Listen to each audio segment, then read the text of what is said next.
Hi, good morning. My name is Haley Fox. I'm an indoor plant care specialist here at Rogers Gardens, and today I'm going to be talking to you about the best plants for different lighting situations in your home. Before we jump into all that, I want to first explain what different lighting looks like in your space. So low light versus bright light. If you have a south or west facing window, you're receiving bright light, so you're going to need plants that will thrive in bright light. If you have a west facing window, you're going to have if you have an east facing window, you're going to be receiving indirect light, and if you have a south facing, north facing window, you're going to be receiving low light. So I want to talk about the best low light plants to start off with. So we all know about the snake plant. I'm sure you've all seen it, heard of it, possibly have one. It's a really great plant for low light, but another great plant for low light is the Ficus palm. So if you're a fan of palms and you really like a tropical feel, this is a really good alternative to something like a Kentia palm or a parlor palm that requires a little bit more light. This will do really well for you. Another kind of underrated low light plant is a calathea. They have gorgeous leaves and are not nearly talked about enough as low light plants. They like to be a lot more moist than other house plants, so they tend to do better in lower light because that'll give them moisture for a longer time. They'll stay. They need a lot of humidity as well, so this is a plant that will do very well for you in low light. If you have medium light, this is another great plant for you. This is a creeping fig, but it's variegated, so if you want something that has a little more interest, this is a great alternative to regular ivy or regular creeping fig that's just plain green. And then another great medium plant is a Dracaena. So these can do pretty well in lower to medium light. This is a Dracaena marginata, so it has a little more interesting texture. Looks like we have a question. Yeah, a question about the Dracaena. How big can those get? And if they get big, what pot size? So they can get pretty tall. They can get up to, some of them get up to 5 or 6 feet. Pot size all depends on how quickly it's growing. So the rule for up potting is 2 inches at a time. You don't want to up pot too fast because you'll have too much soil holding on to too much moisture. It's a really quick way to rot your plants out. So generally I would say up pot it every year to 2 years. If it's growing faster and you see roots coming out the bottom of your pot, then you can decide it's a good time to up pot.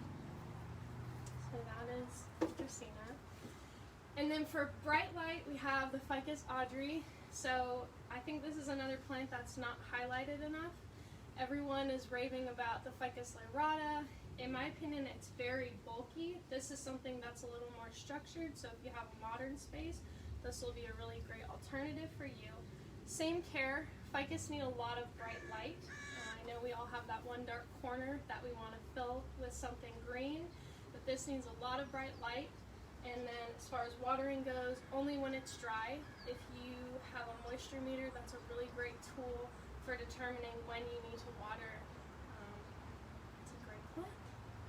And then another great bright light plant that you don't see too often is false Aurelia. Aurelias are notoriously really difficult plants to take care of. They're super, super sensitive to environmental changes.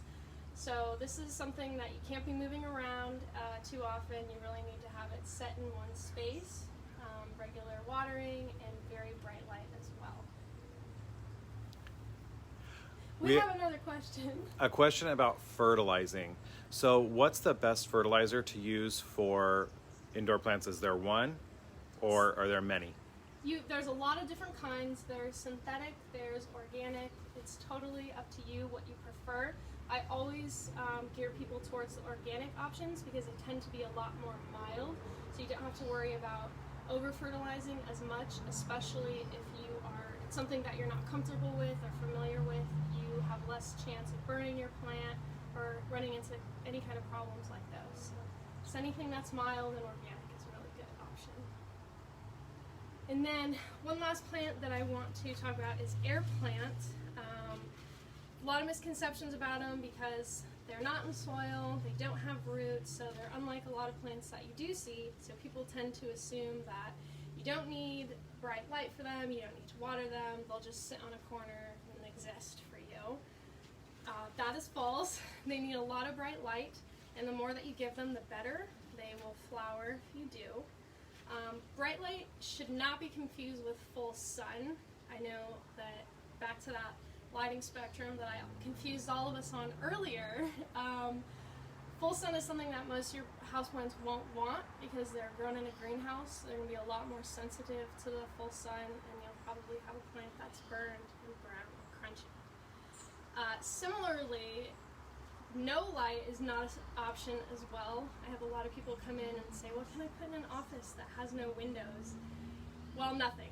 You know, I tell everybody it will survive in low light. It's not really going to thrive for you.